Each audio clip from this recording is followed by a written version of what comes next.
All right, welcome in, friends. Welcome, welcome, welcome. Thank you so much for being here with us tonight. We are so excited to have you here with us. We are so looking forward to the conversations that we're going to have tonight, but more so the action that we are going to be able to take. So as you come in, as you get yourself comfortable, I want you to say in the comments, tell us where you are joining us from. Are you here in New York? Are you in New Zealand? Where are you? So please put in the comments below where you are joining us from. And, one other thing that may be pretty awesome is, so many people from so many different industries are here tonight. So let us know what world you're joining us from. Are you coming from the theater world? Are you coming from online marketing? Are you coming from the wedding industry? Wherever you are coming from, please put in the comments and let us know. Oh my gosh, I'm seeing all of your comments come in. Minneapolis, Seattle, Charlotte, Vancouver. Come on, Canada. South Carolina. We've got Amy from Australia. Amy, what time is it there? We've got Phoenix, Arizona. So many incredible people from all over. Oh my gosh, this is incredible. Welcome, welcome, welcome. For those of you that are joining us here on the live stream, I just want you to also know that we are also going to be live on YouTube, where there are closed captions for those of our friends that need that. And we are also live streaming on Facebook and LinkedIn as well if you want to engage in the comments over there. And just a heads up, if we go down, if hello7.co goes down, do not worry. We will transfer all of this goodness tonight right on over to our Facebook page. So stay here. But thank you all truly for coming in the comments and saying where you are from. Everyone's from all over. I'm obsessed. For those of you that do not know, I'm Robert Hartwell. My preferred pronouns are he, him, his. And welcome to Reimagining Small Business, which is a town hall to come together to listen, to learn, and commit to building equitable, anti-racist organizations. I am truly so blessed to be here with you tonight as your MC. For those of you that were just meeting for the first time, I have had a 10-year career as a Broadway performer here in New York City. I've been in 5 Broadway shows, 2 national tours, most recently Hello Dolly with Bette Midler. I'm also a director and choreographer. My work has been seen at Lincoln Center here in New York City, and also the assistant director of the first national tour of Once on This Island. And when I am not busy directing and choreographing, I'm the founder and artistic director of the Broadway Collective. And what I want you to know is that you are not here by accident tonight. I know, you know, that change is happening. And tonight we get the opportunity to be active participants in that change. So your mere being here is revolutionary. It is activism within itself. So I just want you to, one, take a breath. Okay, because I think we all need that in this time right now. But I want you to know that you are in the right place at the right time to get some action steps, because we all have work to do. I am right there with you. So before we go any further, I want to know in the comments right now, truly, what are you hoping to walk forward with from tonight? In the comments right now, let us know, what are you looking to walk forward with from tonight? Because tonight is about action. We can talk all day, all night, right? But it's about action. What do we want to move forward with?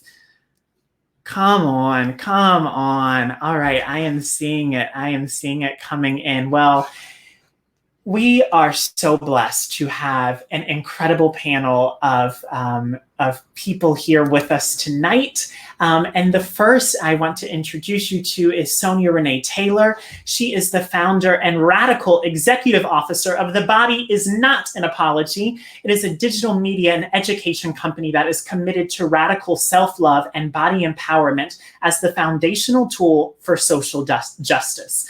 Sonia has shared her work as an award-winning performance poet, activist, and educator in numerous countries and on major media outlets around the world, reaching hundreds of thousands of people with her commitment to radical self-love and transformation. Sonia continues to perform, speak, and facilitate workshops globally. So please welcome to the stage, Sonia Renee Taylor.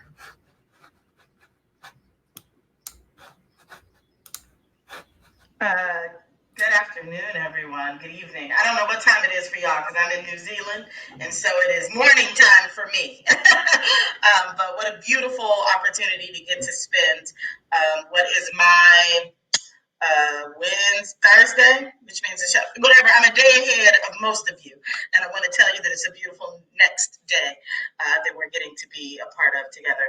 I want to thank you for coming here and for being part of the intention of transformation. And I believe that all good action, all good impact starts with right intention. And that when we have right intention and we are considering the impact that we want to bring about in the world, that's the right recipe for how we create change.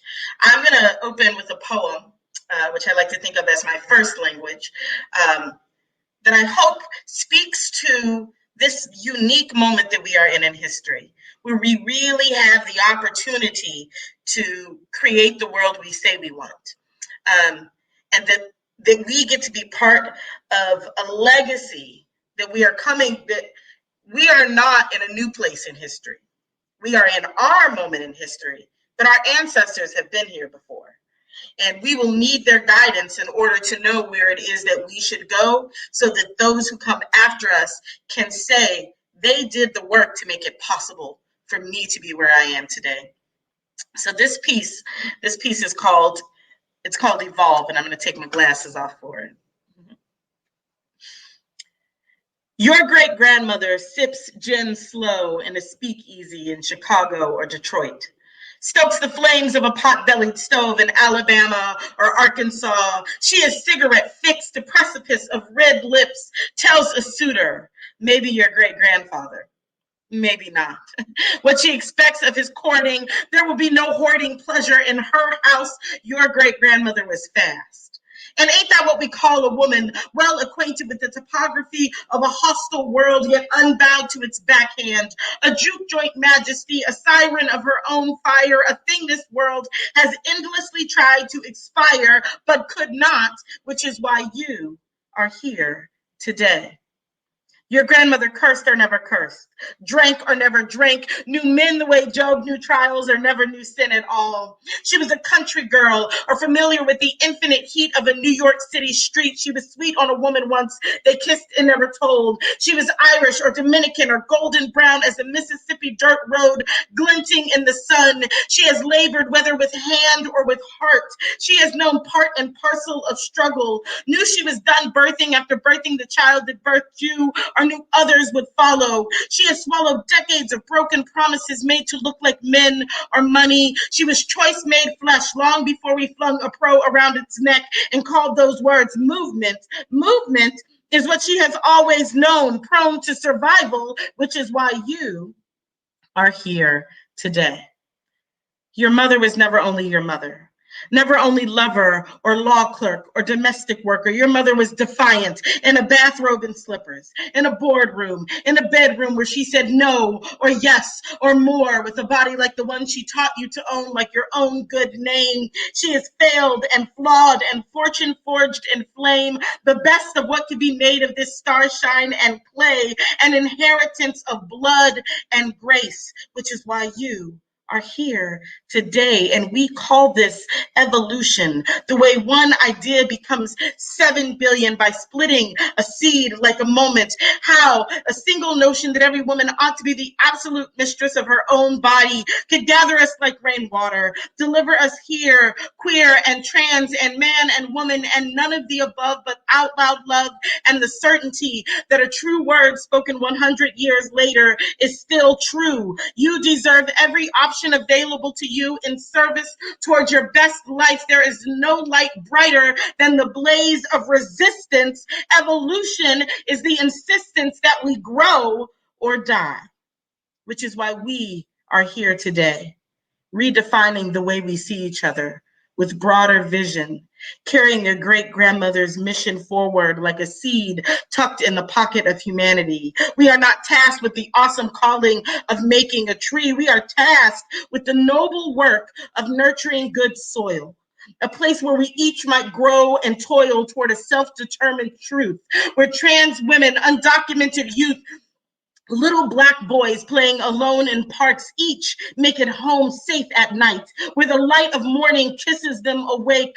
The work of evolution is not to figure out what the next 100 years will make. The work of evolution is to plant the seed that from this precipice of history we cannot see or know, but nevertheless will grow until you are the furthest point on a map that looks 100 years back, to an audience that looks exactly and nothing like you or us, but nevertheless, I trust will say, they are why I am here today.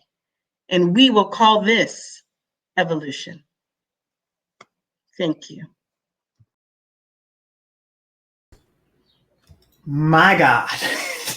If you did not just set the atmosphere, Sonia Renee Taylor, I just have to give that a hand clap of praise, because that is so powerful. You said redefining the way that we see each other. My goodness. My goodness. Thank you for that gift. Thank you so much. I want to know from all of you out there right now that are here and are ready to make the change. Let us know in the comments what hit you, because that shot through my spirit like truth, and I think that's why we're all here right now. I know that's why we're here right now. So thank you so much for that, Sonia. That was beautiful. Thank you. Thank you. Thank you. So I have the distinct honor and privilege to introduce one of the most influential women that I know in my life. It is the reason that we are assembled here together tonight, because of bravery, because of courage, but because of the vision to be able to say, hey, instead of talking about it, what if we reimagine possibilities as small business owners? What if we reimagine how we talk, how we speak, how we act? So I am so, so honored to introduce Rachel Rodgers to you all. Rachel Rodgers is a Black woman, a mother of 4, and a 7-figure business owner in that order. Rachel started her career on the Hill with nonprofits, federal judges, and Hillary Clinton. When she realized that changing the world is easier when you have some cash in your bank account, she decided to build a $1 million business and then teach other women how to do the same. My God. Rachel is the creator of the Hello 7 podcast, the founder of We Should All Be Millionaires, the club, and the $1 Million Badass Mastermind. Her forthcoming book, We Should All Be Millionaires, from Harper's Leadership, is due to publish in spring of 2021. Every week, her no-nonsense business and life advice gets delivered to over 30,000 fans, and her visionary guidance for female entrepreneurs has been featured in Times, Forbes, Entrepreneur, Fast Company, and The Washington Post. Please welcome Rachel. Thank you, Robert. Oh my God. Who gave you that bio? Thank you so much. Thank you so much. Oh my God. Thank you so much. Thank you. Here, that you decided to be a part of what we're doing right now. Can't hear me? Am I muted? I don't know what's happening. My audio's no good? Okay, y'all can hear me now? I can't hear you, Robert. Okay. Oh, can you hear me now? Yes, you're muted. Okay. So what I was here to say was we couldn't hear you, then you couldn't hear me. So what I'm going to do is I'm going to do that all over again. Watch. So please welcome to the stage, Rachel Rodgers. Hello, everyone. Welcome to our Imperfect Action, which is exactly what we're going to ask you to take as well. I want to thank you for being here, for choosing to be change makers, and for choosing to wake up, right, and take action.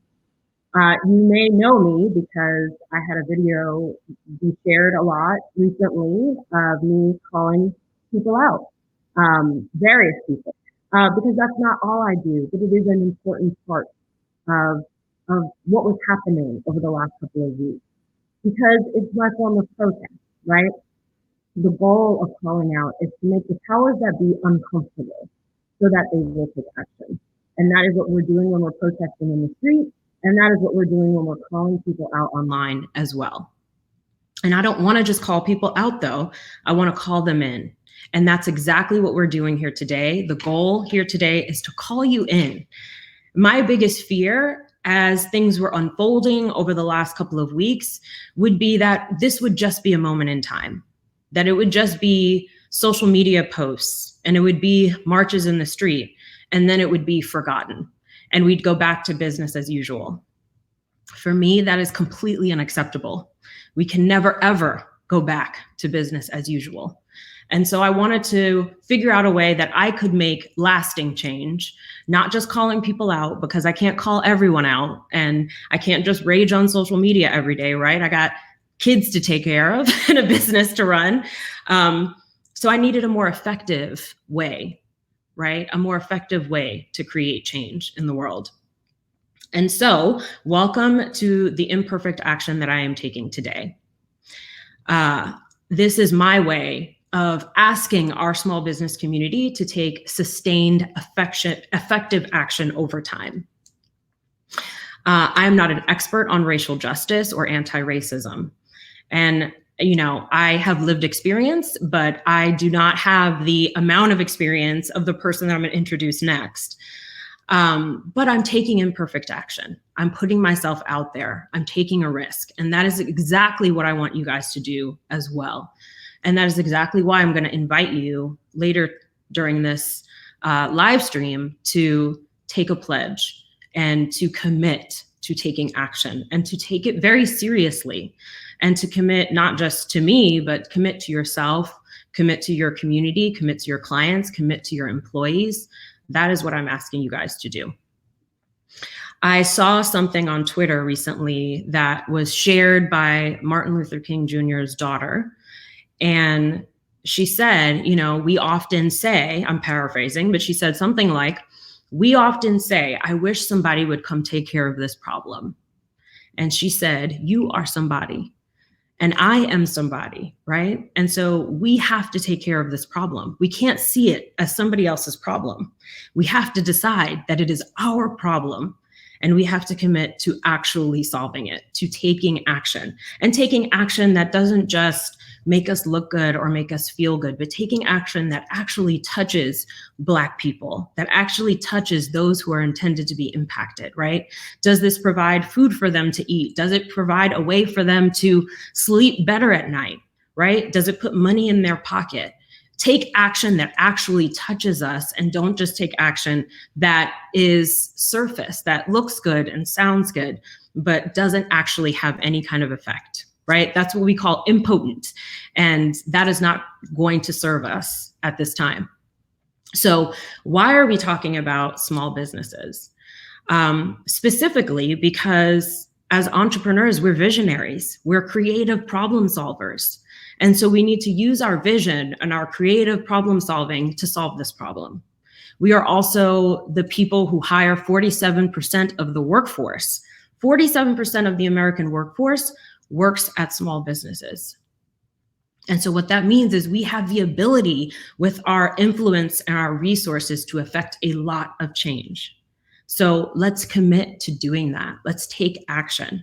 What I want from you guys is to be as outraged by the injustice that my people endure as I am. I want you to be my ally, or better yet, my co-conspirator in this fight. That is what I'm asking you to do. So let's talk about the goals of this gathering tonight. My goals, and when I shared this with the person I'm going to introduce next, she said, it has to have a point, otherwise I don't want nothing to do with it. And I was like, you're totally right. It does have to have a point, and I want to have clear goals. And so the goals of this gathering are to come together in solidarity and publicly commit to using our power and influences as small business owners to actively make progress in the fight for racial justice and equality. To share a plan of action that every small business owner can take, large or small.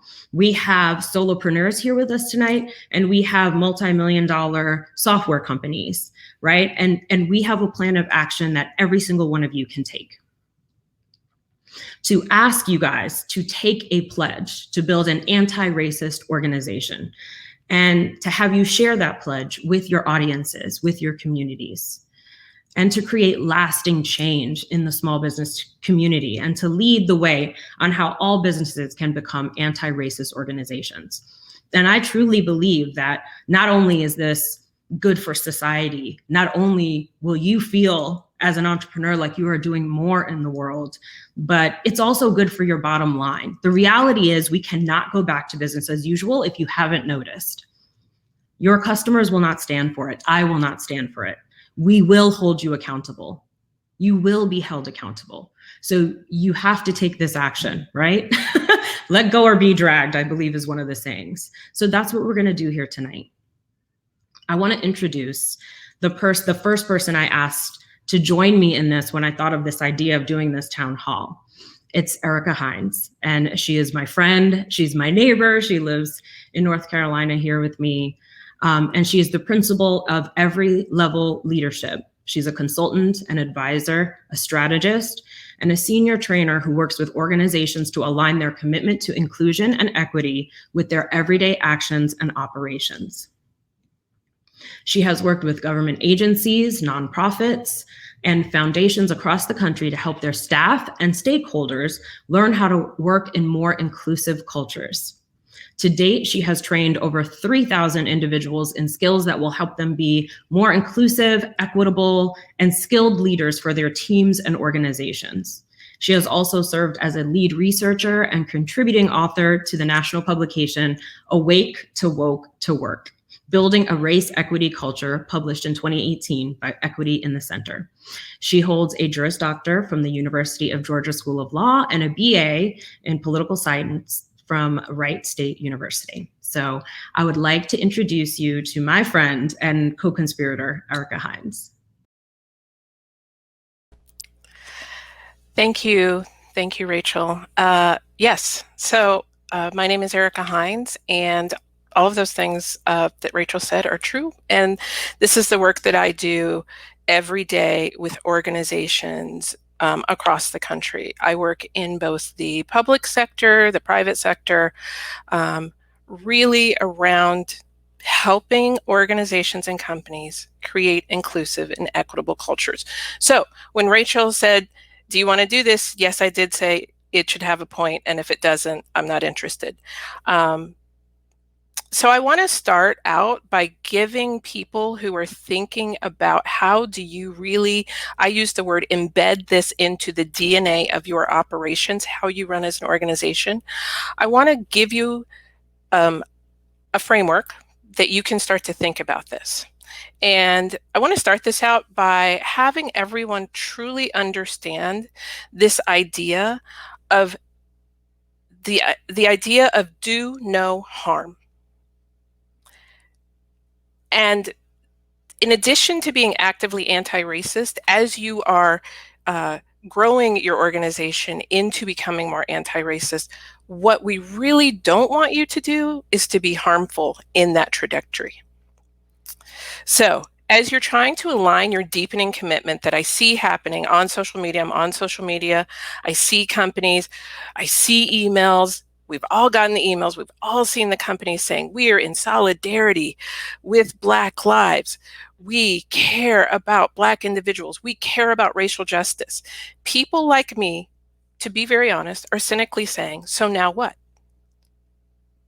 So here's a way to start thinking about what's a clear framework that you can use that would be useful on both a professional and a personal level, that can help you organize your efforts so that you can positively contribute to being more racially equitable and helping to address the racial inequities that are occurring in society.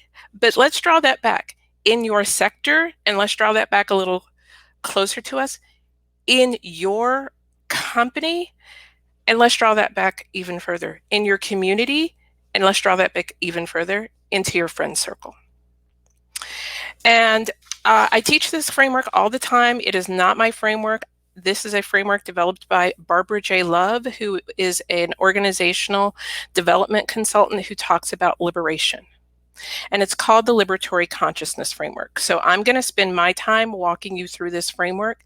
And as I'm going through this framework, I want you to think, where am I now? And where do I need to be going? Actually, I'm going to tell you where you need to be going, but as I'm talking about this, I want you to think about where are you now? So a little bit about the Liberatory Consciousness Framework is that this framework serves as a daily reminder of how we can be developing and really embedding in ourselves and in our organization a way to be more equitable and just and liberatory. It shows that seeking equity and liberation is not mysterious. It's not difficult. It's not static. It's not something that's fixed, that we are continually engaging in it. And that is only available to some of us, people like me who do this work all the time. No, it's available to all of us. And it also happens to be alliterative. So it has 4 A's. And those 4 A's are awareness, analysis, action, and accountability/allyship. And so I'm going to spend time walking through those, and I'm going to tell you as I'm walking through them where I see people and organizations either stalling out or tripping up. So the first one that I talked about was awareness. And awareness, and to quote the work of Dr. Love, means that we are giving up the numbness and the dullness that we have been lulled into our entire lives. It's when we notice in society and in others that something or someone is harmful or unfair or unjust. It's when we start pointing out and letting everyone know that this world is unfair and unjust. And it's when we're figuring out why we care about it and answering, how does this relate to us? So let me tell you, because we've all been on social media, let me tell you what this looks like on social media. On social media, this looks like everyone putting up every single news story that is coming down the pike about over-policing, police brutality, racism, defunding the police, et cetera, et cetera, et cetera. It is those thousands of articles that we are seeing in our timelines. I also refer to this as like the sky is falling syndrome, because everybody is putting up these articles in quick succession and we're being bombarded with them thousands of times a day. And that's really important. We do want to raise our awareness, but we actually can't stop at just raising our awareness and raising each other's awareness, going, did you see this? We know about George Floyd, we know about Breonna Taylor, we knew about Corinne Gaines, we knew about Ahmaud Arbery, we knew about Sandra Bland. We can sort of fall into this cycle that's only in building awareness. So I want to talk about the next step of this consciousness framework, which is analysis. And I'm using my fingers to emphasize this. The need we have to build our analysis around why there continues to be racial inequities or inequities or oppressions of any kind in this country is an area where we are all sorely lacking. What I see happening is, I said it's awareness, analysis, action, accountability. I will tell you that people and companies jump from awareness to action. And I call it throwing spaghetti on the wall and seeing what sticks. That's not helpful. What is helpful is developing your analysis so that you know where your sphere of influence is, so that you know where you can be the most impactful. So I want to tell you what analysis means in this framework. Analysis means that we begin to educate ourselves further to identify the why of what is happening. We start to hypothesize what we can do about it and what are all of the different factors that are going into perpetuating this continuing inequity. What are all the factors that we continue to have structural racism? And in analysis, we're also developing a certain amount of literacy around the idea, around certain terms. And so I could go into full educator mode. I'm not, because I don't have enough time. But what I do want to call out are 3 terms that I hear a lot, that if I can give you any homework, I'm going to give you the homework to go and find out the definitions for. They are structural racism, anti-Blackness, and white supremacy. We are using these words currently. They are in the popular culture, and there is nothing that is more irritating than having people using them and not knowing what they mean, and also not dedicating their interventions to where they need to be dedicated. Structural racism is, and I just want to talk about that one a little bit in particular, is actually when a series of institutions, a whole bunch of institutions are working together. Maybe they don't know that they're working together, but they're working together to create a bad effect. It is cumulative and it is compound effects on people of color. Just that example of what structural racism to me starts to show that when we're talking about structural racism and we start to think about like who are all the organizations or systems that are involved, it gives us more entryways into how we can help be a part of the solution, okay? So I want to move into action. Action is the third sort of part of this. And action is asking us to figure out what's our personal and our professional role and how can we commit to the fight of systems of oppression. This whole town hall was really built on what actions can you take. Now I'm going to emphasize as a part of that you deepen your analysis, but what actions can you take? And I will also want to say something about the actions. Not every action needs to be direct. That the role that you can take can be indirect. It can be in the role of supporter. It can be invisible. I like to tell people to donate subversively.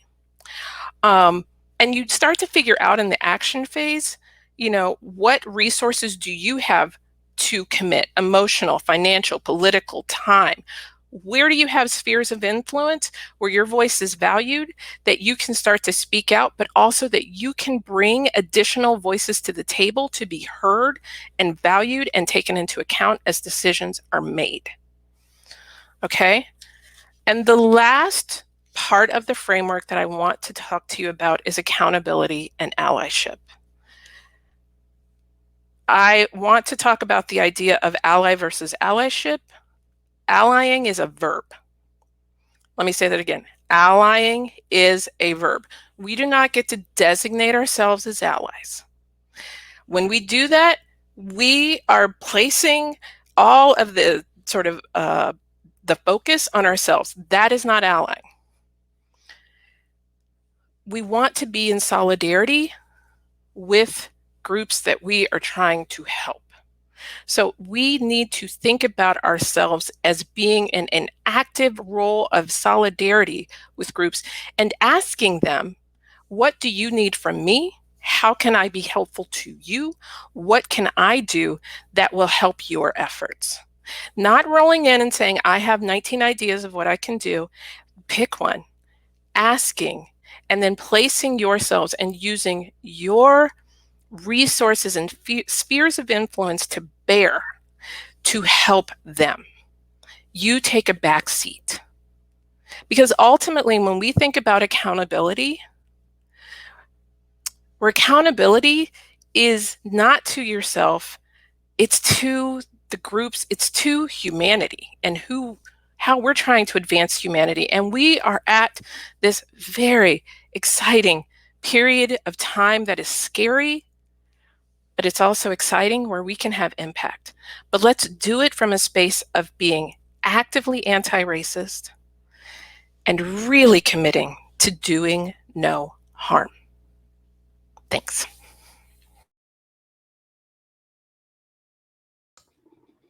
Whoa. Thank you, Erica Hines. That is so powerful. Thank you so much for that. I'm sitting over here. I'm like taking my notes and I'm like, yes. People are going off in the comments. You all are incredible. Thank you. So, Erica, thank you so much for that. That was fantastic. And one of our friends in the comments, Chris, just said, hey, this is amazing. There are 3,000 of us joined together around the world right now, seeing how we can do something different, right? How we can bring these voices to the table.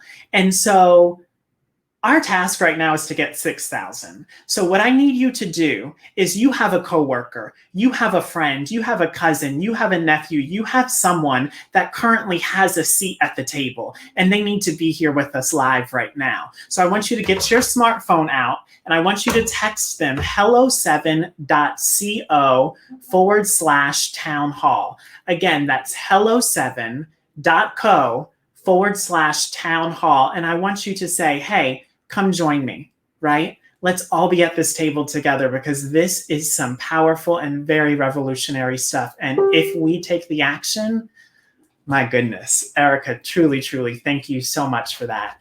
The next person that we want to, and I'm not playing with y'all, get your phone out and text your friend, okay? hello7.co/town hall. Let's do this. I'm serious. We're about a revolution. We're about change, okay? All right, so our next friend that we have joining us tonight is Susan Hyatt. Susan is an author and master certified life and business coach. Her number one passion is helping women get more of whatever they crave, more energy, more confidence, more money, or more free time to relax with the people that they love. She is the founder of Bear, which is a trademarked program that helps women shed insecurities, build confidence, and treat their bodies with love and respect, leading to huge mental and physical health breakthroughs. Susan has been featured on national television and, the Oprah Magazine, Cosmopolitan, 17, and Woman's World. She was recently a finalist for the Athena Award, honoring her work in the field of women's empowerment and entrepreneurship. Please welcome to the town hall, Susan Hyatt. Thank you, Robert. My goodness. Thank you so much for being here with us tonight. I'm honored to be here and to learn. Oh my gosh, I love that. So, Susan, I have a question for you. Yes. What are the fears that you have had to overcome to begin this work as a white business owner? And what are the benefits that you have noticed? Well, so there are probably thousands of white business owners in the audience who maybe are feeling a lot of fear around doing it wrong. I would love to see in the comments how many of you maybe haven't spoken up or haven't spoken up as much as you wanted to because you're just afraid you're going to say the wrong thing, you're going to do it wrong. There's probably a lot of perfectionists in the house. And so I have been interested in social justice issues my entire life, but learning as I have about diet culture and hustle culture and how it's related to the patriarchy and ultimately white supremacy, that's really led me to talking to Black women and women of color about their experiences with their bodies, which are very different than a white hetero woman's experience with her body. And so I had to really get over ego, fear of doing it wrong, fear of saying the wrong thing, not knowing what the proper solutions were, and being committed to listening hard, learning as much as I can, and I'm still learning, and I'm still hiring diversity and inclusion experts to help me further my learning. So I'm certainly not up here as an expert in that way, but as a white business owner, I had to get over a lot of patterns that were taught. And I had to be committed to helping all women and be an intersectional feminist.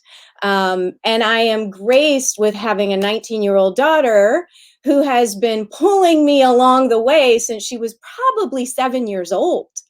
And so the benefits of being willing to be wrong, the benefits of admitting you're wrong, the benefits of being willing to face your fears, is that I have a much richer life. I have a much richer community of business owners that I collaborate with. I'm committed to allyship and to helping as many women as I can, and the benefits, I mean, are unbelievable for our businesses if we're willing to get over our fear, if we're willing to face what's ingrained in us since birth, what we can do is experience more freedom and more peace and more harmony. And so I have a long way to go. And when we go through the pledge later, I'm really excited to talk about different facets of that and what my company is committed to doing. Because I'm in my business, I'm all about action. And everybody who's here is probably a business owner and entrepreneur. This is what entrepreneurs do, right? Entrepreneurs can do all the mental gymnastics to make more money, to solve economic problems. We can absolutely take that same skill set, all those superpowers, and apply it to social justice. And that's what we need to be doing. So that is, as an imperfect woman, what my history has been, and transforming the coach certification programs that I have. My master level certification program, we did make it inclusive and diverse, and it was a much better training program. And so now all of our training programs are going to have an anti-racist foundation. And what my coaches experienced at that master level training program, blew them away, because we were willing to say, hey, we've been doing it wrong and we need to do a better job here. And this is what we're doing. So that is exactly what leaders do. And that's what I'm inviting everybody watching to do. Susan, that's so powerful. And something that I love that you said is I'm actively bringing in experts to further my learning. Totally. There is my learning, because Right. I feel a lot of us are coming to the table right now saying, teach me. And you just said, no, we know how to solve problems, right? No, we can bring in the experts, but we can stop pretending to be confused, and we can use the skills that we have to solve these very big world problems. Everybody, can we just give some snaps in the comments right now for Susan Hyatt? Come on. Oh my gosh. Thank you, Susan. Thanks, Robert. Wow. That is a very powerful woman. Thank you so much for that, Susan. So the next friend that we want to bring to the town hall is Nathan Barry. Nathan is the founder of ConvertKit, an email marketing platform for creators to connect with their fans. It's used by more than 30,000 creators, ranging from Tim Ferriss to Nicole Waters and Gretchen Rubin to Tim McGraw. ConvertKit has a distributed team of 58 wonderful humans in 28 cities around the world. Last year, ConvertKit was the fastest growing software company in the United States on the Inc. 5000. So please welcome to our town hall, Nathan Barry. Hey, thanks for having me on. Oh my gosh, thank you so much for being here, truly. So Nathan, I have a P.S. How you doing? I'm good. You are I'm honored to be here. Amazing. So I have a question for you, Nathan. What made you take this work seriously, and what steps have you been able to take at ConvertKit? Yeah, that's a good question. So first, I'll just say that I'm new to this, right? To taking action and trying to have an impact on issues of race and diversity and representation. So I'm learning alongside everyone else.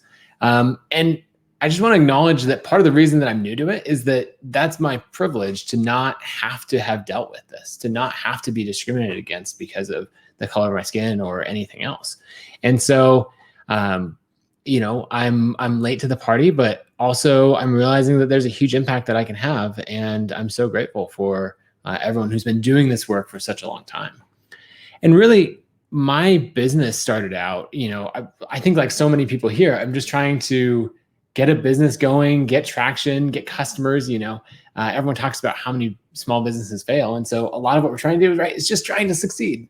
And I think, maybe in the last 4 years, so probably 3 years into my journey of starting this company, I realized okay, we're making it as a business, and a business can actually be a force for good. And can actually be one of the biggest forces for good that exists, because businesses have the ability to do things in such a sustainable way and reach so many people.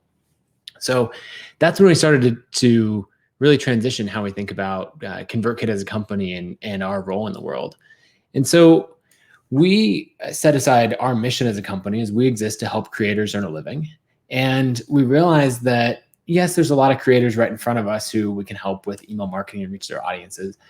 But there's so many other things that we can do, and so many creators who have different opportunities. So really, I guess a few things that I want to touch on. One, as we've put out statements, as we've taken stances on these important issues, something that has come up often, not as much as I expected, but often, is that people have said, don't put your politics in my face. You know, we send out an email to several 100,000 people and we get these responses back. I'm like, I don't want to hear about your politics. You're an email marketing company. And we never set out to be political, but a really easy response, right, for us is when we come back, we say, this is not politics. We are not talking politics here. This is a human rights issue, not a political issue. Sure, we're not going to get into how you should vote on some particular issues or something like that. But one thing that we know for sure is that this is not politics. Racism is a human rights issue. And as companies, we have a responsibility to step up and play our part, not just in what we say and how we spend our money, but how we recruit for our teams and everything else. So that's the first thing. And that just made all of the responses so clear, right? That everybody else who's coming in saying, oh, you know, we don't want to hear from you, whatever else, we could just ignore those, say, hey, do you need us to cancel your account? Because if so, that's fine. We're going to take a stand on human rights issues. The next thing is to really work in sustainable change. So building an ongoing giving. So that's something that we've done with our company actually for 3 years now, where we've had ongoing donations to partnering with organizations that we believe are providing for creators. So the organizations that we focused on are providing clean water, healthcare, and housing around the world. And more recently, we came to the, now in hindsight, very obvious realization that there are issues that creators are facing at home that are really important. And so we've added 2 more organizations that we donate to. One is Code 2040, and then the other is Campaign Zero.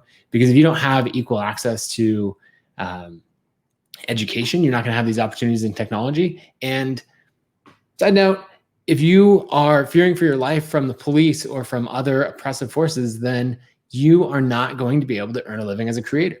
And so if we're going to live out our mission, we need to do it in all these other areas. Now, the last thing that I want to talk about is representation. And this is an area where I think we've been able to make some progress. And we have a long way to go, but we've been able to make progress because we've set clear goals. So it's not just about giving money right now or sending out our email or, you know, having our Facebook or Instagram post go out saying that, you know, we stand in solidarity. There's so much more that we can do because it's about how we operate as a company, how we all run our businesses. And so things that are really important to us is, for example, getting a diverse range of creators on our stages, building a diverse team. And those all take time, but that's something that we've been working towards. And, you know, I feel like everyone out here is saying we need to do better. Not everyone on this panel, but everyone, you know, companies globally, right? They're saying we need to do better, but they're not putting concrete things to it. And so if you were to create concrete change in your business, like if you were to say, I want to increase profits by 20% next year, you would make a spreadsheet, you would make a plan, you would track those details to that plan. And then when you're over here on these important human rights issues and you're like, we'll do better, there's often not a plan there. So I want to give you an example of something that we track very closely. And that is for the conference that we run, we want to make sure that we have a very diverse representation so that all creators can look at that and see themselves or see their future self on that stage. So we track it very carefully. So for example, we have a rule that there will always be equal or more women on stage at our conference than men, because in the technology world, that is a serious problem. So we track it carefully. So over the last 4 years of our conference, we've had 48% men, 52% women. We've had 67% white speakers, 24% black speakers, and 9% people of color speakers.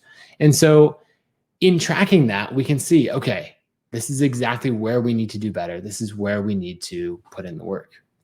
The next thing would be in actively recruiting people that look like you, right? You're just trying to keep up with customer support requests and growth and everything else. And you're just,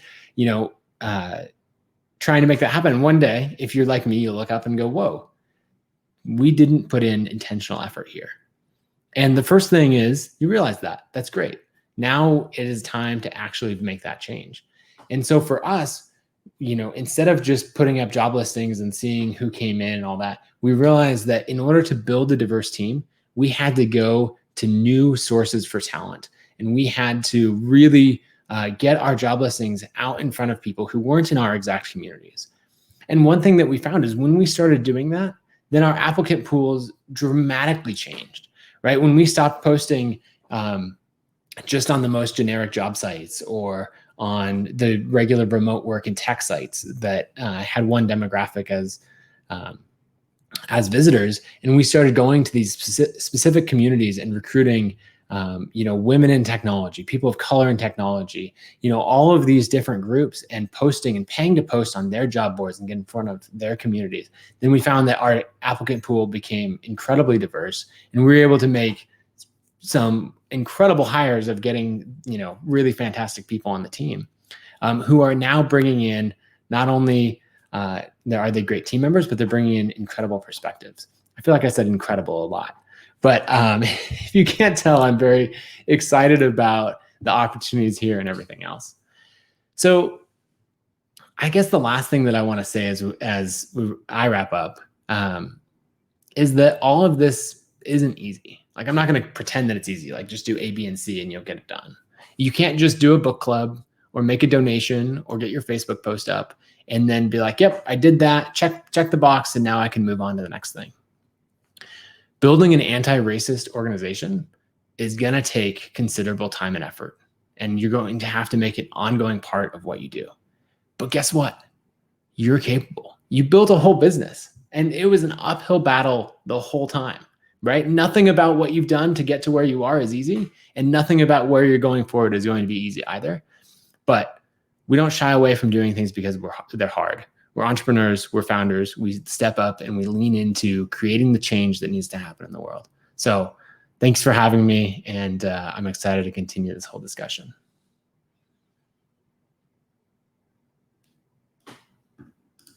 Oh, Robert, I can't hear you.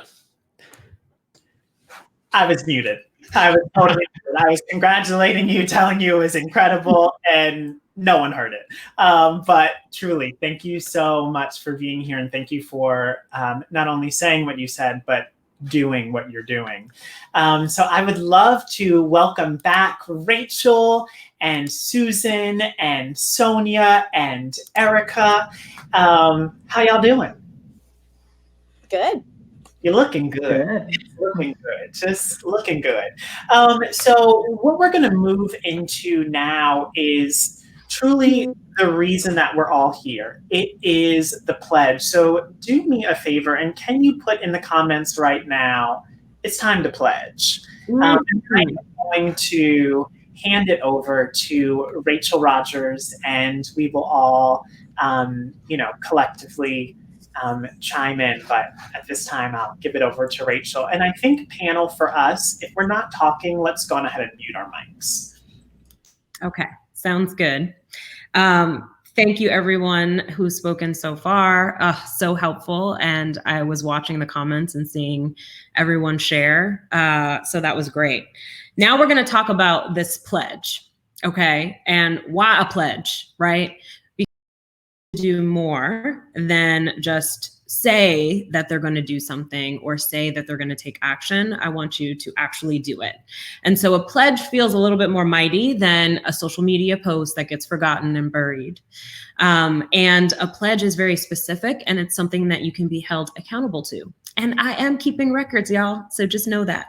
So what we want to do together as a panel is walk through this pledge step by step. And we want to talk to you about why we chose these 5 things. Why these things specifically, and give you a little bit of context and a little bit of meat around each of them. And so we'll discuss that as a panel. And I want to share a quote from Ijeoma Oluwa, who said earlier this week in the news, "Be wary of anything that allows you to do something that isn't actually felt by people of color," right? And so we have to ask ourselves, can Black people feel this effort?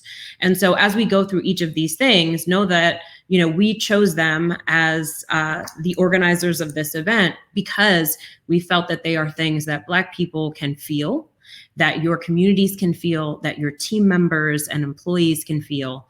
And that is why we chose them. We also wanted it to be simple. We wanted it to be doable. Again, whether you're a solopreneur or a multi-million-dollar corporation, we want you to be able to take action on these 5 things. And I do want to be clear that these are a start. These are the beginning of building an anti-racist organization. These things are the very least you could possibly do, right? These are the beginning of this work. And you will find that as you continue this work, you will uncover layers and discover new things at every level, right? You think that there's one thing that you need to do and you go and do it and discover that there's more. Maybe you thought that all I need is to hire more Black people or have more brown faces on my team, you know, Zoom calls. And then you realize, oh, I can't keep them employed, right? Because I don't have an inclusive environment, they won't stay, right? There's also a difference between equity and equality. Right? It is not necessarily equal to give Black members of your community who are purchasing your program the exact same thing that white members are experiencing. They may need more support. Maybe they need certain types of resources because of white supremacy in our culture. So I want you to really educate yourself, and that is one of our tenets, and we'll get into that. But let's go through these, shall we? Does that sound good? Squad? Awesome. Okay. So the first one that we're going to talk about is naming white supremacy. Name white supremacy and the impact of racism on both our personal and professional lives. Acknowledge the omnipresent existence of white supremacy and how it operates and is supported in your company. Name it in your company values and business operations. Discuss it with your employees and discuss it with your business partners, clients, and greater community. Let's talk about this. Anybody want to share, why do you think naming white supremacy is important? I'll go. So I think that naming white supremacy, why it's important, and I talk about this, is when you think about any type of like leadership management, let's go back to like where we learn theories of how to manage and how to lead and how to start a business. I want you to think about the books that you read, because I know some of you are writing books, have written books for major publications. I want you to think about the books that you read and that you're reading, and I want you to think about who wrote them. Mm-hmm. And if you think about your bookshelf, I accidentally decolonized my bookshelf a couple years ago. Yes. I think I'm going to write a post about that. But anyways, because most of them are white men and women.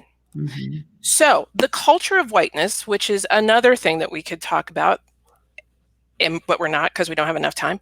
The culture of whiteness is embedded in how we run our organizations. So we actually have to call out the fact that our structures, our policies, our practices, our procedures, the data that we collect, the way that we collect it, actually has roots in how white men, and to a certain degree, white women, have said that we should be collecting it. We can do it differently, but we need to be aware of where there are mental gaps that did not take into account the perspective of Black, Indigenous people of color, and how we can lead, how we can manage, how we can show up and tell narrative and story, and how we can communicate. And also, just thinking about the data piece, like collecting that data and understanding that there are, as you said, Rachel, different needs that Black, Indigenous people of color may need in the programs that you're running or the services that you're offering. That's important to know. You can't offer the same cookie to everyone. People may need different cookies. And yes, I use that word on purpose. I love that. Anyone else have some thoughts to share about why naming white supremacy is powerful? Yeah, I want to jump in and say that I think I saw someone say in the comments, right, like it's about naming the systems. It's not necessarily about individuals. And I actually want to challenge that notion that the truth of the matter is that all of us All of us in this society have been indoctrinated into the system of white supremacy. From the time you were born, it is the language that you were learning to speak, whether you knew you were learning to speak it or not. And so the systems, I said this the other day, the system is not some amorphous blob of random dark energy coming to get Black people. The system is your uncle who's the mortgage broker who ain't gave no mortgage to Black people in 30 years. The system is your all-white board. And the reason that your all-white board is an all-white board is because it's never occurred to you to think about the lives of Black people, Indigenous people, and people of color. And so naming white supremacy also means naming the system that is inside of you that you are trying to extract from yourself. So it's not just about what we're doing outside, we got to do both right now. You got to take external action and you have to take internal action. How does the system live in me? Yes, so good. Susan, you have any thoughts to share? Yeah, I just want to add to that I mean, you have to name the thing if you're going to work on it, right? And so I think and especially I've seen in the comments, people are like, explain what white supremacy is, explain what, I mean, like, I'm working with my team and, explaining just white privilege. How many of you, and you be honest in those comments, for the first time are learning what white privilege is, right? We have to name these things if we're going to work on them, because I think white people, myself included, tend to go, oh, well, I have a Black friend. What are you talking about? And it's like, no, let's break this down. Let's get educated, and then we can make some change. But until we name it, that's not possible. Absolutely. And on that, I have a Black friend comment. My mother is white, so she has Black children and had a Black husband, and she still had many, many, many, many, many blind spots. So you think your Black friend is, that's all you need. Let me tell you something. Right. Anywhere near gonna pass muster. That's not gonna help. Right. It's not gonna help you. All right. So name white supremacy. That is the first piece of this pledge. The second thing is to engage in anti-racist education for you and your team. Nathan, do you want to share thoughts on this? Yeah, I mean, at the highest level, whenever we're trying to learn something in business, we go out and we pay for resources, we pay for courses, we hire coaches, we take courses, everything, right? You want to learn this thing, we spend money to make that happen. And then often when it comes to these other topics, we're like, oh, that doesn't directly tie to profit. Yeah, I don't know how I'm going to learn about that. Maybe I'll wait for someone else to educate me. I'll just sit here and wait for someone else. And it's just like, what are you doing? You didn't get to where you are in business by waiting, by learning from those other materials. Like, you actively went out and pursued it. You paid for that training. And that's all I would say here is go and do that. Hire the outside experts, buy the books. I made a comment earlier about it's not just a book club. And that's so true. It's not just a book club, but a book club is a really good place to start with your organization, right? You can do that. You can read books together. You can have those conversations, but just go out and start to pursue that training in the same way that you pursue the rest of your business goals. Mm-hmm. Absolutely. Absolutely. Robert, any thoughts to share? Yeah, I'm loving this conversation. My goodness. It's so interesting. Erica, you said I had to decolonize my bookshelf, and what we're all going to have to do is take the opportunity to see how this translates and permeates into each of our own markets. And I'm thinking of I'm a Black man. I'm a proud gay Black man, right? And so a part of you then starts to then say, oh, we're diverse. But then if I think of every single book that I have given to my students, and I've taught thousands of students over the years, it's all white authors. Mm-hmm. I've assigned one Black book, which is Black Broadway. That's not enough. So I think for even those of us that are on the call that are Black, Indigenous people of color, that are founders and have positions of leadership, there is a decolonization and restructuring of our own mind and our own brainwashed narrative that we even have to unsubscribe to. Mm-hmm. Because, another thing, Erica, that you said is that our new students that we are going to find they are going to need a different level of support. And I did not understand that until last summer. We did a diversity and inclusion scholarship fund for students to come to our summer program. And I was so excited about it because I looked at our summer program the summer before and it was so white. And I was like, how can this be as a Black business owner, right? But then as the students, before they come to the summer program, they have to do an 8-week coursework before they come, right?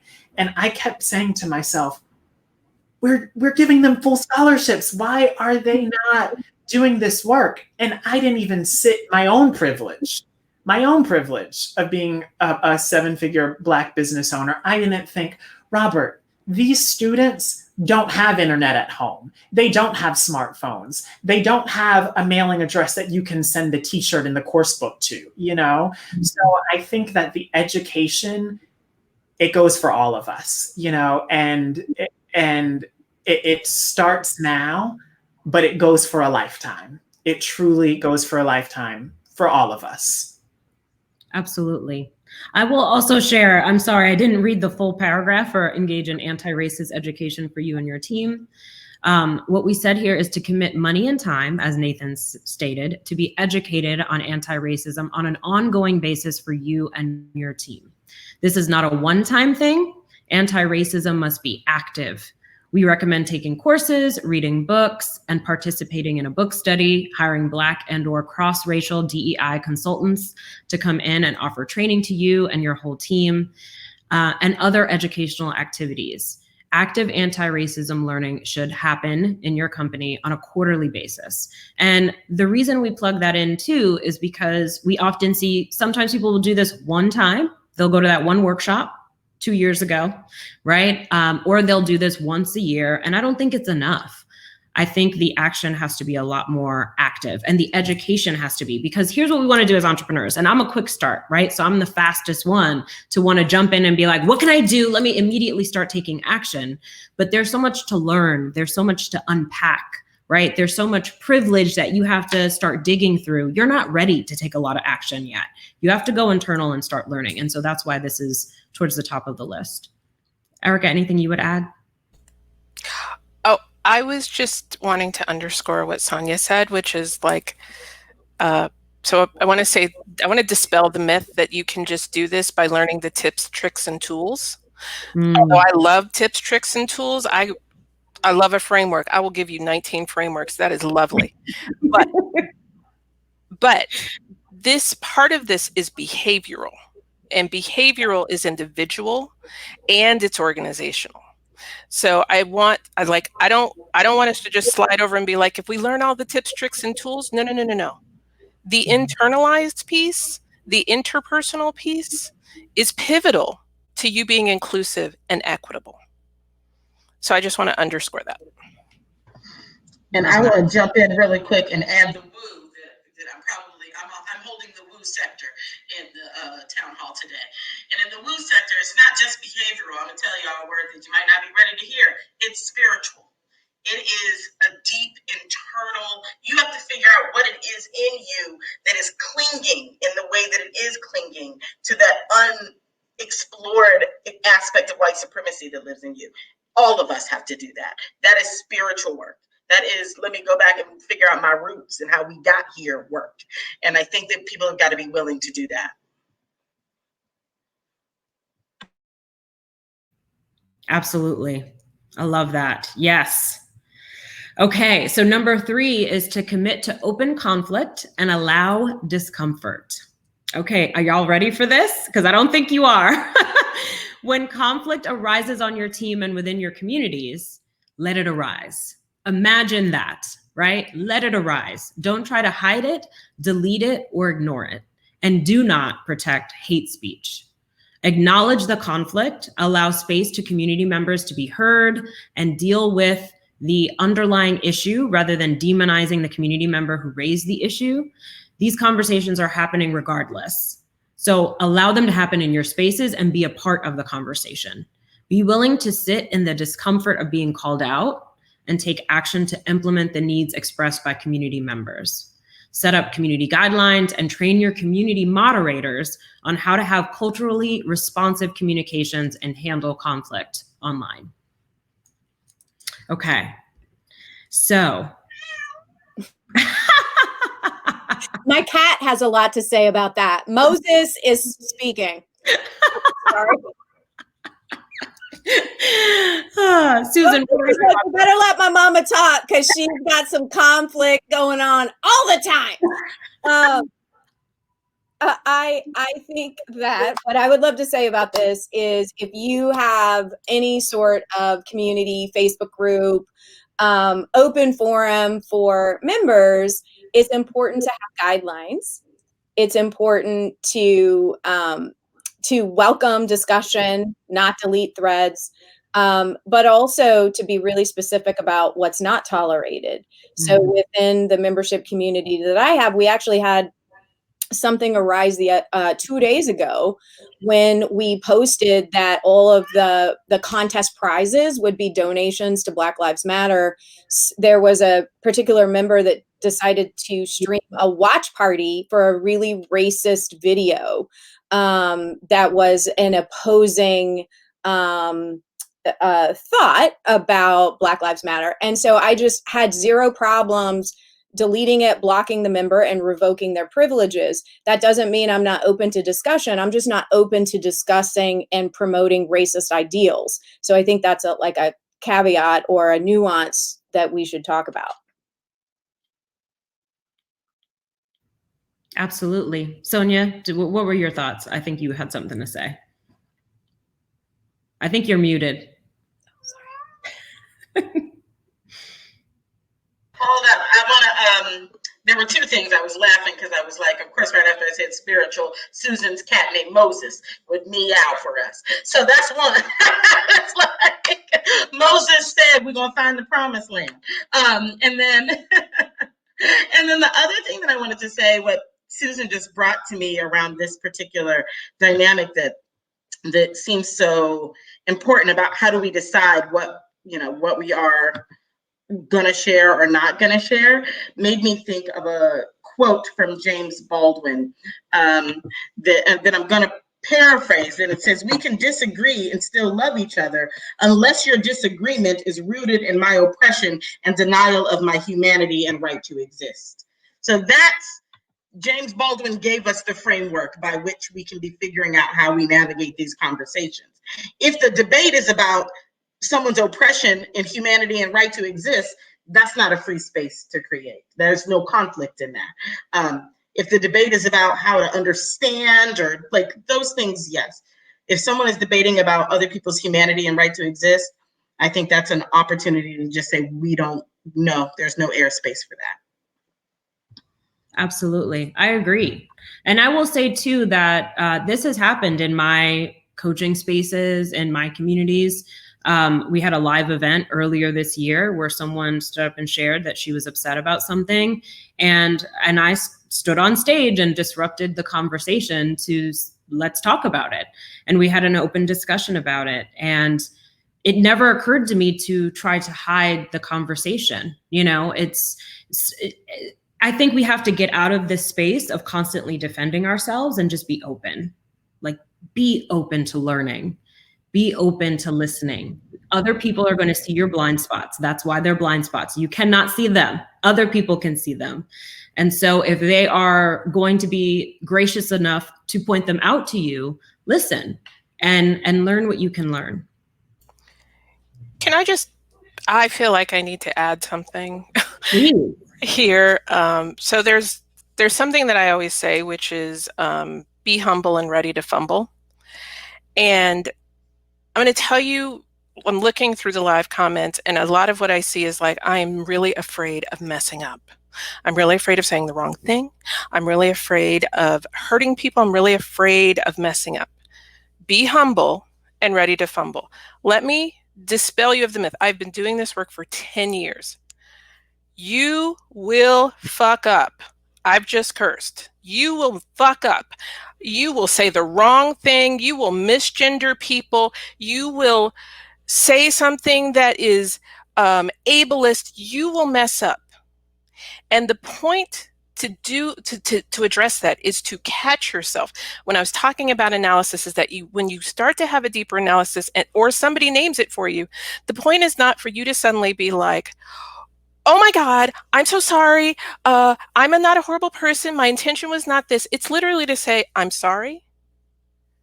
I apologize. And I'm going to change my behavior. So cancel culture, call out culture, all of that. I get it. I know it. I research it. I gotcha. Apply this to humans. You will mess up. Don't do it on purpose, but where you do it, apologize. Where conflict occurs, apologize in a way that is realistic and change your behavior. It's simple. It is actually that simple if you choose to do it. Perfection is not an option here. Absolutely not. And Nathan, would you be comfortable sharing a little bit about that? Because you had a very public fuck up, to use Erica's phrase, and talk a little bit about that, because I think that is everyone's worst fear. And it's the reality is get comfortable with it, because it's definitely going to happen. Yeah. So for some quick context, and what was this, 2 years ago now? Something like that. People always ask, is it too soon to talk about it? It's no longer too soon. We can talk about it. We changed the name of our company, and we changed the name of our company to this incredible word of seva, which is in the Sikh and Hindu culture, that means selfless service, giving without the expectation of anything in return. And with a mission-driven company, we thought that, wow, this is incredible. We loved what it stood for. We were able to buy the domain, from all business reasons. We're like, this is so great. And then after rolling that out, we started to get feedback of like, hi there, that's not your word. What are you doing? And we were like, we had done some level of research, but not nearly the level that we should have. And our company was named Seva for 26 days from rolling it out to rolling it back, as we figured, like, navigated all that and realized it was a very painful fuck up. And the most important thing is that we listened to the people who were very gracious enough to explain how big of a fuck up it was. And then we, made those changes, rolled it back. Something that was interesting is there was obviously the wave of people being like, hey, this is not okay. That's not your culture. You can't do this.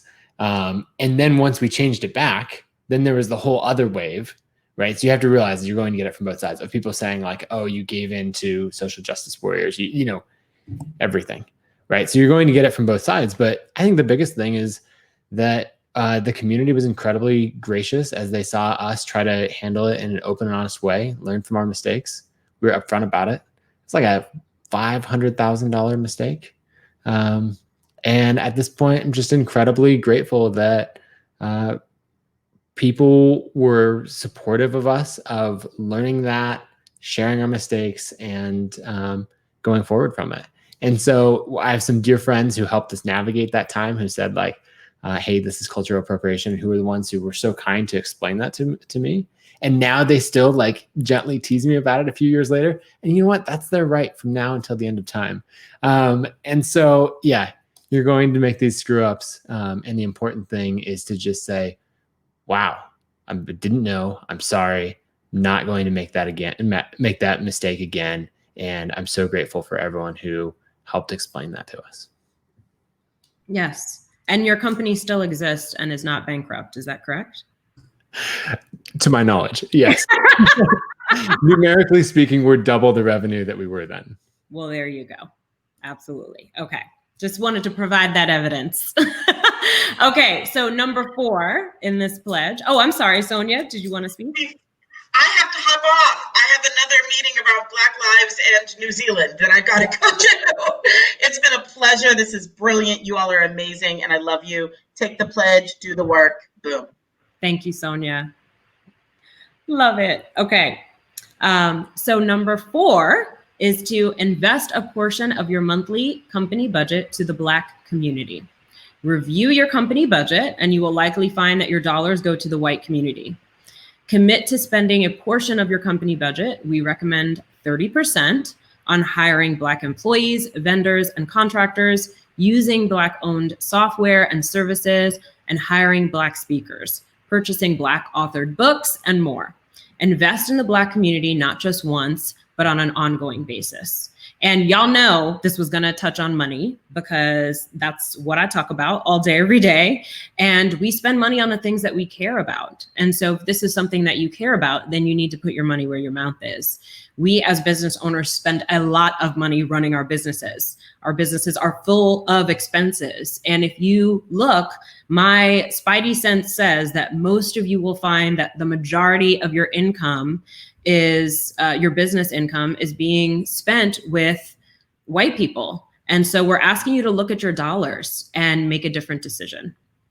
So I'll kick it over to our panel. Susan, do you have any thoughts on this? Yeah, totally. So I think it's interesting to look at, yes, employees. So I know there are a lot of solopreneurs in the audience who are like, okay, well, it's 100% white. What am I going to do about that? It's just me. But there may be subcontractors. There are tons of things you spend money on that you can't do yourself.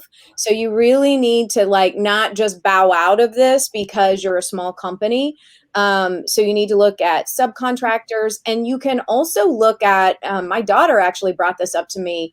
Look at your budget personally as well. Where are you spending your dollars in your business and also in your personal life? And is it, 30% of that money going to Black businesses, service providers, brands? So my daughter used the example of she used to really love a brand called Reformation until she did some research about how they treated their employees. And she was like, you know what? I really want to not spend my money on fast fashion.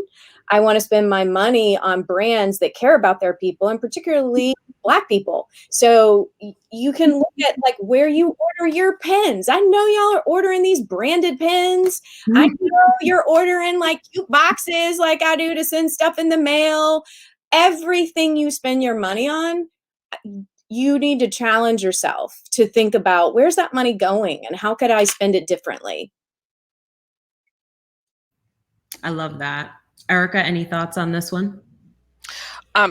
So one, I feel like this is a perfect forum for me to say that I'm looking for a Black jewelry designer. So hit Erica up.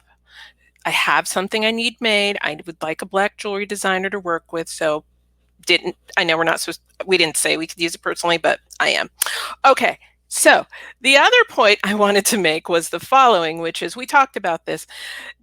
Don't use that 30% actually should not be to hire the diversity, equity, and inclusion consultant. We don't get to check the box that we hired Erica Hines or any of Erica Hines's friends and family that do this work. That's not the 30%. The 30% is really, as Susan was saying, like, what are all just the costs that you have in your company, and can those be directed towards Black companies?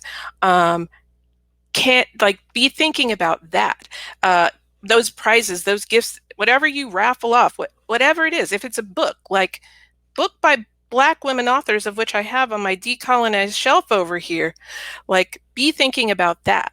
And so get to that 30%. And the other thing I want to say about this 30% is, I'm not asking you today on June 10th that tomorrow at June 11th, you will somehow have figured out how to make 30% of your business cost be towards Black businesses. This is a long-term goal. Just like dismantling white supremacy, we ain't going to dismantle 400 years in 3 weeks.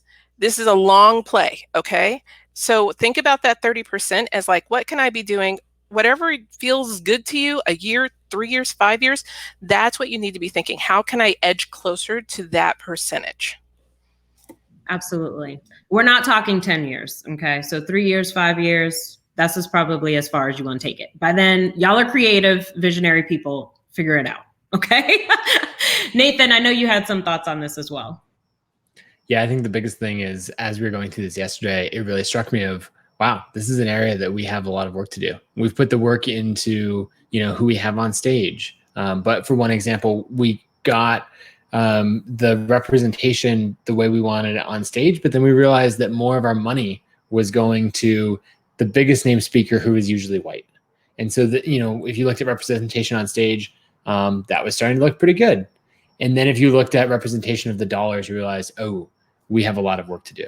And not to say that that nullifies what we were doing before, but just that we made a note of it and we're saying, okay, we need to continue to make progress in that. And so, yeah, as I'm hearing each of you talk now, and as we were reviewing this yesterday, I'm just thinking through, we have a lot of work to do on our budget. And so I'm excited to keep making that change because really, I mean, as we all know, as business owners, the donations have an impact, right? That matters. But really what matters is the money that we put into these economies in each community and how we do it in a sustainable long-term way.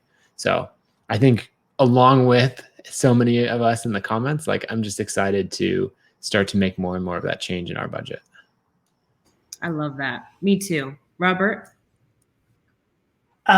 Someone just came in the comments and said, how do I, are there resources? How do I find these people? And it's, how do we find what we want to find?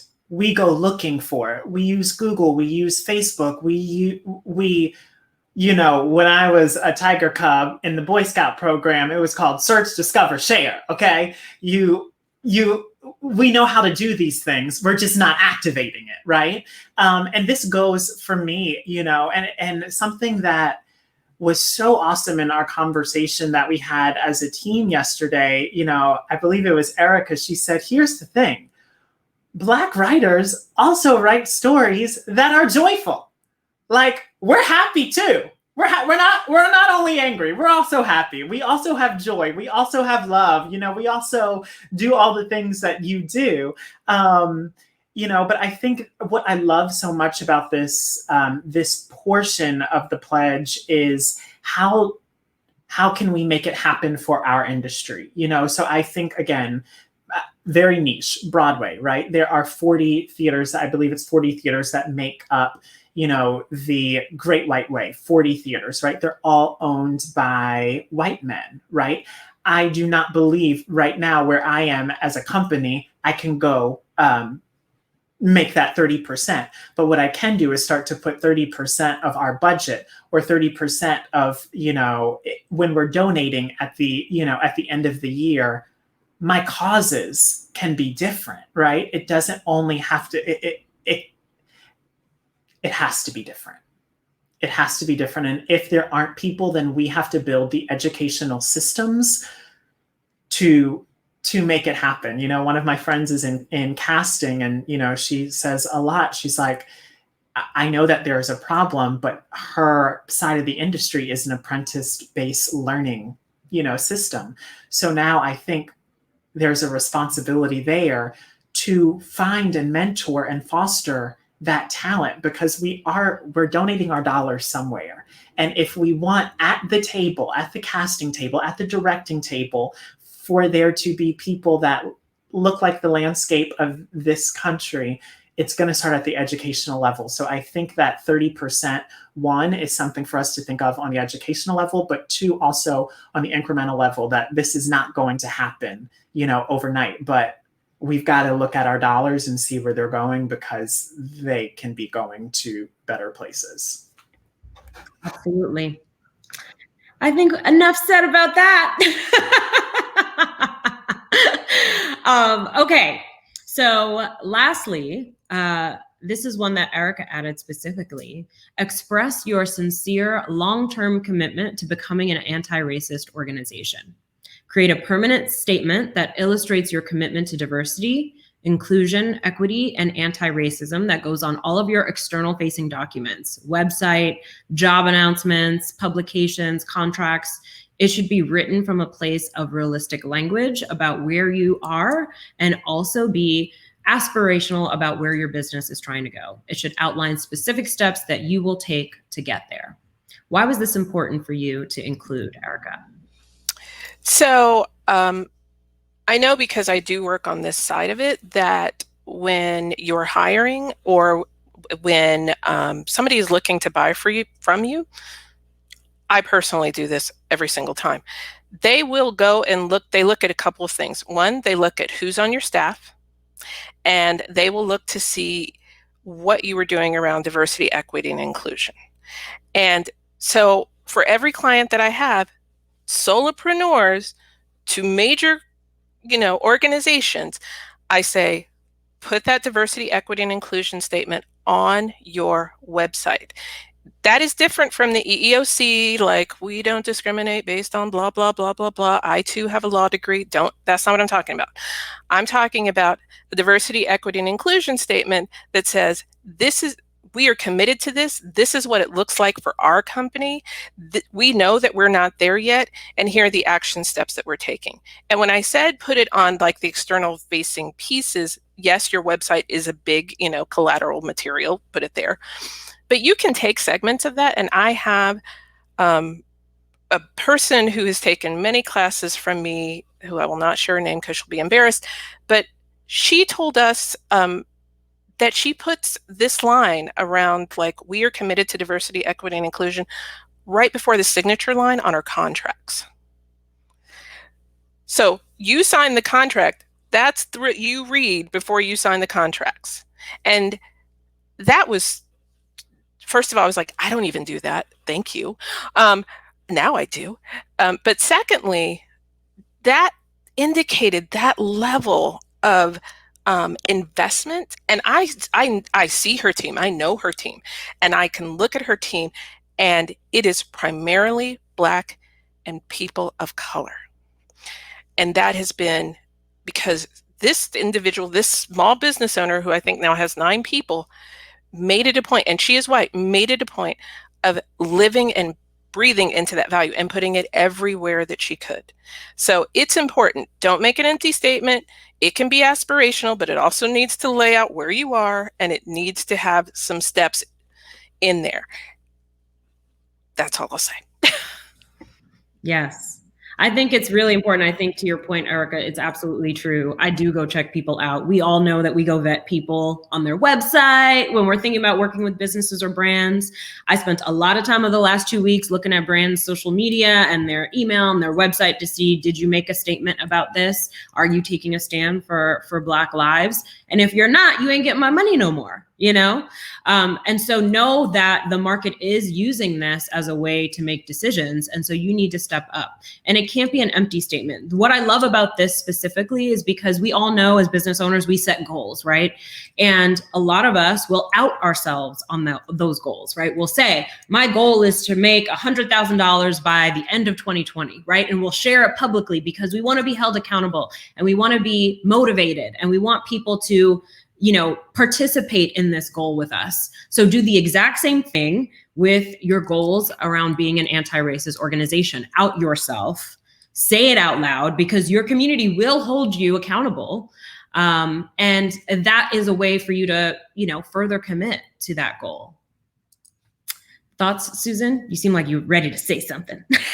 I'm like moving up in my chair. No, I was just going to say, like, one of the things that I teach when I'm working with clients is, you have a big business goal, out yourself, publicly declare it, because people are going to say, where's that book you were working on? Or where's that? Right. And so absolutely state it publicly in all the places. Let people know what you're doing. Let your team know, let the public know, let clients know. So that there's no confusion what you stand for. I had a friend message me last night who lives in the Atlanta area and said that they were going to meet with this organization that was committed to anti-racism. And I just quickly Googled the organization that he mentioned, and I'm looking at this organization and I'm like, this kind of sounds like all lives matter kind of stuff. And he was like, no, they're committed to Black Lives Matter. And I'm like, but they don't explicitly say that. That's not what they say. They talk all the way around social justice. And so to me, I was like, I wouldn't meet with those people because they need to explicitly say what they stand for. And as business owners, we must explicitly say what we stand for. And by the way, my website is under construction. And when the new beautiful website comes out, it will explicitly say all these things we created yesterday. I'll be looking, Susan. I know you will, because you're my accountability partner. Erica will be like, boo, how long till that comes out? I love that so much. I'm so happy that you said that, Rachel, that you brought this up in discussion, because one of my favorite exercises that Susan, has a lot of her clients do is the pre-capping letter. At the end of the year, to really sit and, we've been friends now for 4 years. And so I write that letter every year, it's now going to start with everything we're talking about tonight, because that has to be the forefront, especially those of us that are in the education space. Like, that's where it starts. So thank you for that, truly.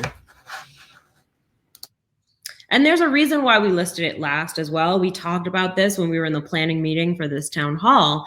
And I said, well, shouldn't the statement be up towards the top? And everybody was like, no, because you need to do this other work first, right? Enter into some education, right? Some level of education.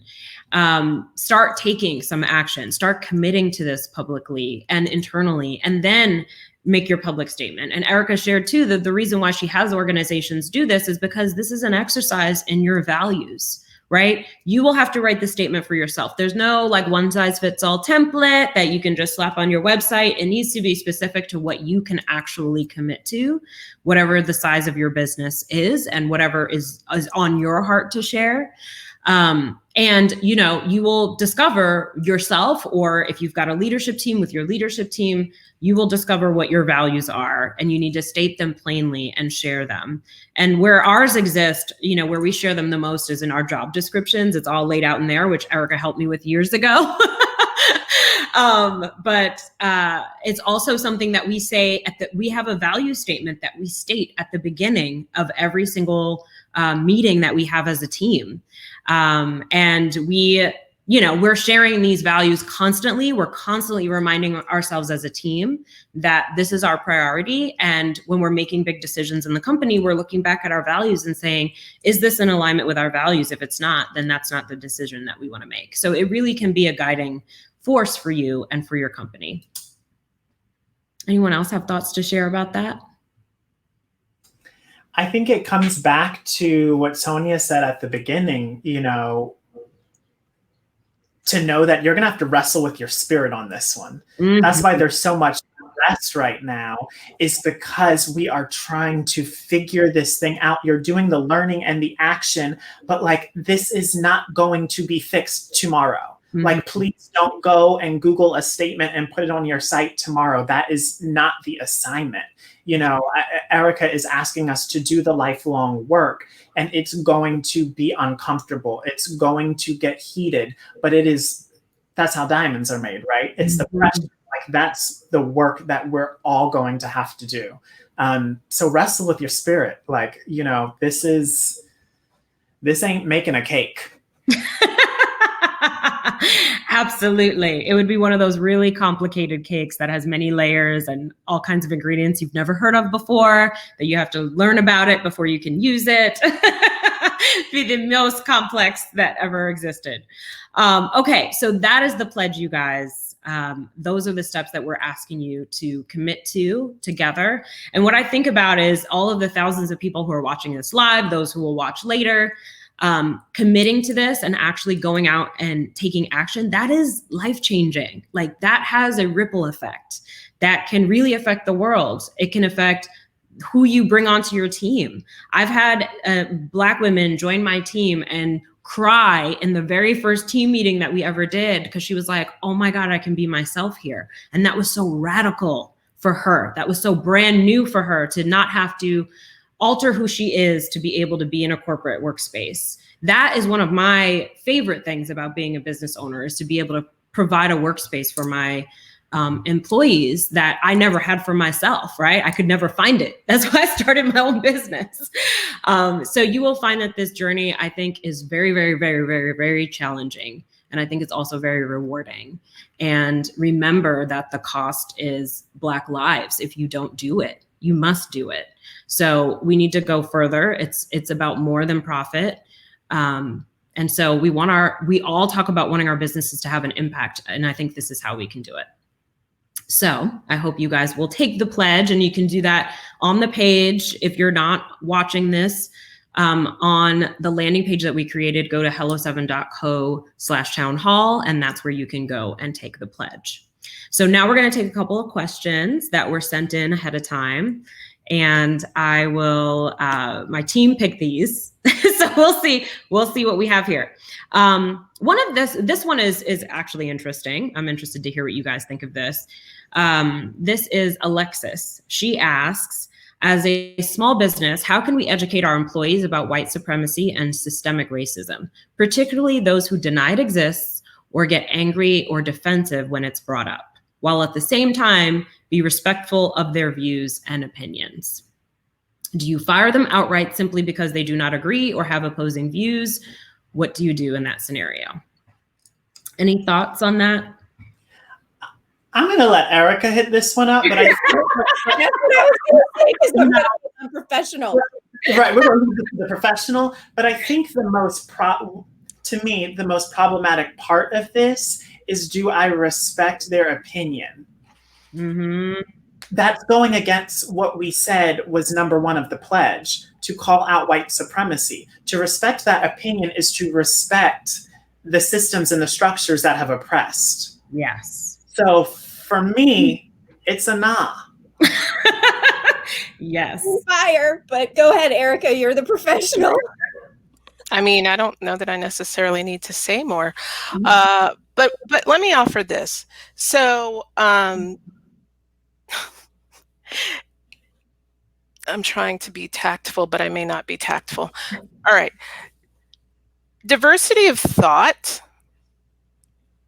is important, but it's not super important in relation to people's actual racial identities.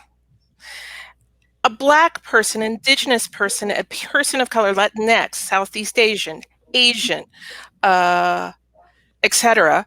That is a particular identity that has, in America and across the world, also a certain perspective that they bring into your workplace. And so we're saying, create an inclusive workplace, create an equitable workplace, so that Erica Hines, as a Black woman, can show up in all of her Blackness, all of her locks, and be able to contribute to your organization and company. Mm-hmm. That is different from somebody who's like, no, all lives matter. That's diversity of thought. That's diversity of opinion. I also go with this, data. I love data. There's data that shows there's a racial wealth gap. There are Black men and Black women and Black genderqueer LGBTQIA individuals who are doing worse in the American society than white people. Data, facts, it's out there. I start with data. I don't start with like, how do you feel about this? I go, here's the data from reliable sources, not Erica Hines made this shit up. Yes. Here's data. So we're going to work on addressing that inequity through the work that we do. Now, you can either be on board with that, Sam, or you can get the fuck off the train and you can decide to quit. But this is where this train is going. Absolutely. Love it. Was I too clear? I feel like you were crystal, and that's exactly what we need here. Okay, so we have another good question from Alexis that is, how can we be more inclusive with our marketing and messaging and engage in meaningful conversations with prospective customers who do not see or understand the importance of this topic? Any thoughts there? Creating more inclusive marketing and messaging.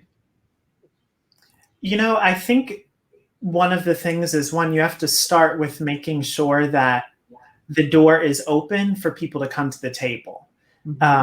Something that I've seen Susan do in her programming is scholarship programs, to try and have more diverse and inclusive women at her events who may, because again of years of systematic oppression, not even know that they were worthy of being in that space. I think that's the thing that's so transformative, Rachel, about the work that you're doing, especially in your Worthy course, and We Should All Be Millionaires, is the reframing of our minds, Mm-hmm. So you can't start trying to put up diverse ads if it's nobody but white people at the table of your events. Mm-hmm. You're going to have to, last year we lost $100,000 doing, bringing those students in, right? But it was the best summer we ever had because all of the students were, when we had to talk about a song that was rooted in pain, and you hear about a kid who has never met his mother or his father, like it's a whole different level, but it's going to have to hurt, and you're going to have to lose some things to have some new people at the table. I think that it starts with who's at the table and who are we opening the door to. And exactly what Erica said, the needs are going to be different than Karen. Like you're going to have to help that sister in a different way. Yes. I also think, here's the thing, actually talk to your customers, talk to potential clients. If there are, Black people or people of color seeing your marketing messages because they're on your list, or you can see that they saw it on Instagram and they haven't purchased, ask them why. Have conversations. Get to know your ideal clients, right? And so that includes people who look different than you. You have to be willing to have those conversations and find out what their needs are. Again, this needs to be driven by the people who are going to be served, not just your ideas and what you would like to do, right? You may not know exactly what they need. And I know for sure, I have been invited to retreats and events that had nothing but white women on the pictures. And I was like, oh, okay, well, I'm not going because that's not for me, and that's a normal assumption to make. I also think you have to stand in your values and decide, like, these are our values. And if there are people who don't agree with them, then they cannot partake in our business, period, right? Like you have to draw that line. Otherwise you stand for nothing is the reality. Can I say that I understand that people are afraid that they're going to lose business. Can I also say that you might actually grow your business? That is likely. Yes. You will grow your business. If we're talking about the bottom line, you will grow your business. That's what you care about. So if that means, I'm sort of sitting here and you can tell my irritation level is getting higher. And it's not with the questions. It's because this is the 100th time I've heard this. Mm-hmm. Don't, like, this tiny little sacrifice that you might be making at the front end is really truly going to pay off on the other end, or else I wouldn't be doing this work. People would not be paying me to come in and help them. There is a payoff that is, yes, we are trying to cure societal inequities, and you can grow your business and get the right people who align with your values in your business, not just somebody who thought that you were cute or funny or whatever. They align with your values in your business, and they too are committed to being inclusive, equitable, and anti-racist. Exactly. Okay, you want another irritating question? Here's one more. She says, I'm seeing a lot of white people claiming allyship who are going back to posting business as usual in their social media. As an ally and advocate, but also a small business owner, I know I need to be able to keep my business afloat while continuing to do the work, capital W, visibly and vocally. What advice do you have for entrepreneurs that need to keep marketing, promoting their businesses, but who want to keep affecting change and having anti-racist impact without being tone deaf, insensitive, or appearing silent towards this fight that matters most? I can speak to this a little bit because I've heard this question 5,000 times over the past 10 days. And here's the thing. It's that if you're making a commitment to having an anti-racist business, so no one's asking anyone to stop selling pizzas or jewelry or clothing or whatever your life's work is. It's that there's this word and, where it's like, we get to be allies and run our businesses. They go together. Mm-hmm. And so tone deafness looks and feels like, I did Black Tuesday and I did the mute challenge, and never discussing it again, right? So it's, how can I look at my communication plan? How can I look at my marketing? How can I bake this in to what I'm doing and not just be like, oh, okay, so here's my checked off my list. I'm a good ally because I retweeted that thing. It's like, no, what matters to me? And how do I infuse my values and what matters to me into my marketing, into the things I write about, into the things that I talk about? That's what that looks like. So nobody's asking you to not do business. That doesn't help the cause or the movement. We need money for this movement. Absolutely. I agree. And I do want to add to that I feel like there are a lot of white people out there who are waiting for a Black person to give them permission to live, right? Like, give me permission to state what I need. What should I say on social media, right? Like, who should I be hiring? How should I do my marketing? Can I run my ads again, or should I be turning off my ads? That's for you to figure out. You are the CEO of your business. You have to figure that out for yourself. And you should do it in a way that aligns with your values. And that's how we will know what your values are, because we will see your marketing. We will see your newsletters. We will see what you talk about on social media. We will see the way that your retail space, right, is designed. All of these things are indicators to us what your values are and should be expressing what those values are, right? And so that's for you to decide. Please don't wait for a Black person to give you permission to do whatever it is that you want to do. That's your choice to make. And none of us, like, we're not necessarily qualified to sit in your business and tell you what you should be doing and not doing. That's for you to figure out. Yes, Erica, go. I mean, I'm qualified to help you.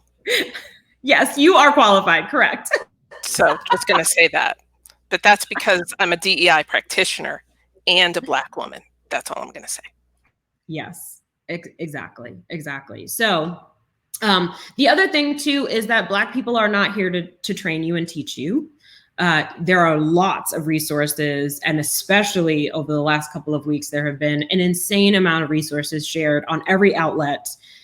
In every way. You have to want to do this work. You have to care. And when you ask us to do it for you, to look it up for you, to give you all the recommendations, to create the list, to do all the things, it signals to us that you don't actually care because you don't want to put the effort in.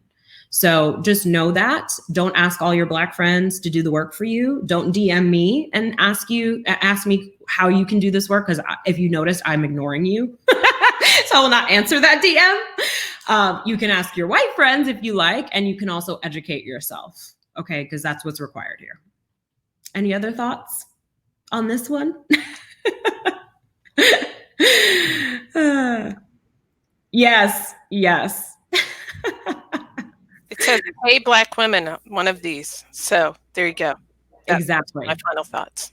Yes. Pay Black women. If you really have a lot of questions and you're wondering how to navigate this, then hire someone like Erica, hire Erica herself, hire other diversity, equity, and inclusion experts who can help you with this work. Okay. So what I want to do now is wrap us up and invite all of you to take the pledge and share it with your team and community and your everyone that you know, your neighbors, right? And really think about where you have influence. And as a small business owner, right, you have influence with your clients. You might have influence with the other retail spaces that are on the same street as you. It may be your homeowners association, right? Like wherever you have influence, use your influence to be an ally and to fight for racial justice. There is a ripple effect of change that can happen in the world. And that is the ultimate goal, right? We need you to be as outraged as we are, and we need you to be in this fight. That is why we call you out. That is why we protest, because y'all need to be in this. And let's be honest, right? This is the creation of white people. So y'all got to be involved in fixing it for sure. I want to thank you guys for being with us. Please take the pledge. I thank you for being here and for being willing to learn and listen and to open your heart and to be wrong, because that is definitely a part of this process. I also want to thank my panelists for spending their time. Thank you guys so much. You're all amazing. I appreciate you. And we want to bid you adieu. No, we don't. Not yet. Oh, I'm sorry. I lied. We want to thank you. We want to thank you for making sure that this happened tonight. Truly. It was an uncomfortable moment for everyone of what birthed this. But the fact that there are 3,000 people coming together tonight to do something different and to be co-conspirators and to truly take this out into the land, that's why we're here, you know? And so truly, Rachel, thank you for making this happen. Thank you for what your company stands for. Erica, thank you so much for being here. Thank you also to Sonia and to Susan and to Nathan. Just what an incredible night. Before we leave, I definitely want to know in the comments right now, what was your biggest takeaway? What is the one thing that you are saying to yourself, I can do X right now, besides taking the pledge? Let us know in those comments, truly. And know that this is about imperfect action. You know, like this town hall wasn't perfect. We had exactly 4 minutes to prepare for it. And over 7,000 people registered. So, you know, you can take imperfect action and it could have a big impact on the world. So just know that you are somebody that can make a difference. Amazing. Amazing. Thank you all for an incredible night. And until we meet again, to the work, and to the work. Good night, friends. Good night.